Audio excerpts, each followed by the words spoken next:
Hi, how are you today? Another quick English lesson with 3 great expressions. Take a look at the first one.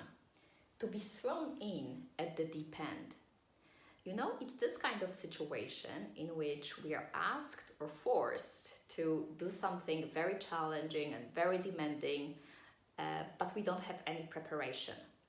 So you can imagine your first day at work and your new boss tells you, okay, you have to handle this challenging situation.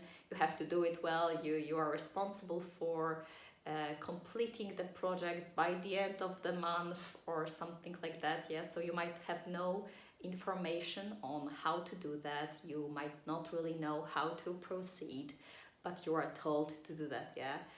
So I think we have all experienced these kind of situations in which we are thrown in at the deep end. Do you know the Polish equivalent of this expression? Yeah, I think you might know it, yeah? In Polish we say być rzuconym na głęboką wodę, right?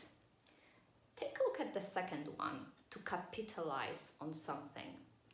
So if we capitalize on something, this means that we use something, for example, a situation or an opportunity, to our advantage. Yes, so we fully capitalize, meaning we take full advantage of something. We use it as much as it's possible. Okay, so you might, for example, say, I know that this situation was very difficult, but I decided to fully capitalize on it, on this opportunity, and learn as much as possible. Yeah.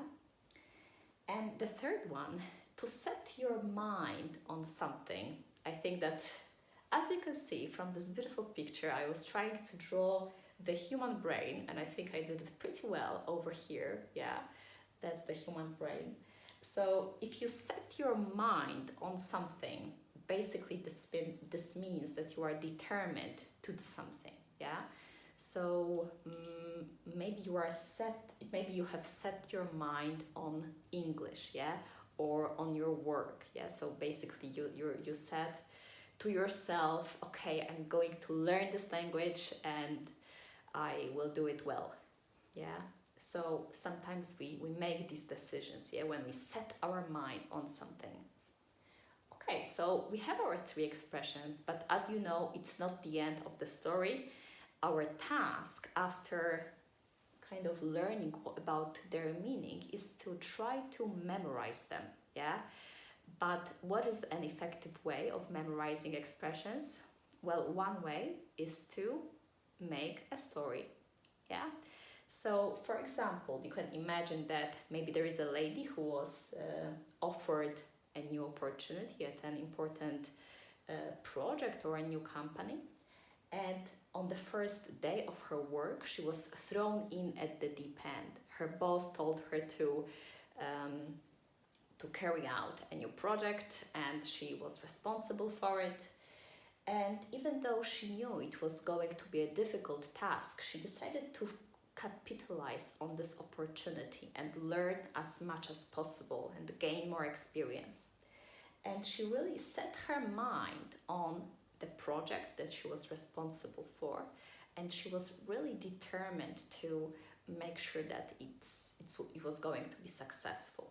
Okay, so we've got a short story. You might want to even create your own so that you remember it even better, but yeah, in general, try to create some kind of a context for the vocabulary that you are learning so that you remember it better and for a longer time. Okay, thank you very much for today. Have a beautiful day and see you next time. Bye bye.